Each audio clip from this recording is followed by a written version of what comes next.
গেছে এবং এই কোটি কোটি টাকাগুলো যখন এই পার্থ চট্টোপাধ্যায়, কুন্তল, শান্তনু তাদের সামনে পাইলট কাজ যেত এই রাজ্য পুলিশের, এই মমতা বন্দ্যোপাধ্যায়ের পুলিশের।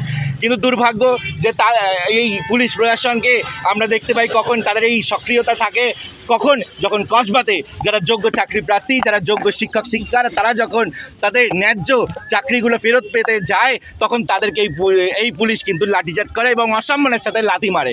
এবং তার সাথে সাথে এটাও আমরা দেখতে পাচ্ছি এই পুলিশ প্রশাসন চুপ করে থাকে যখন আমাদের পশ্চিমবঙ্গ সহ ভারতবর্ষের এবং আমাদের সকল সনাতনীদের বিশ্বাস যে গেরুয়া ধ্বজ, সেটা যখন বাস থেকে বলপূর্বক জোর করে খুলিয়ে নামানো হয় এবং পুলিশ সামনে দাঁড়িয়ে দেখে, কিন্তু তার সাথে এবং চারিদিকে যে একটা খুব নিকৃষ্ট মানের যে উল্লাস দেখতে পেলাম সেই উন্মত্ত জনতার, তখন এই পুলিশ প্রশাসনকে আমরা দেখতে পাই না। জঙ্গিপুরে যখন পুলিশের গাড়িকে আগুনে জ্বালিয়ে দেওয়া হয়, অগ্নিসংযোগ দেওয়া হয়, তখন এই পুলিশ প্রশাসনের সক্রিয়তা থাকে না।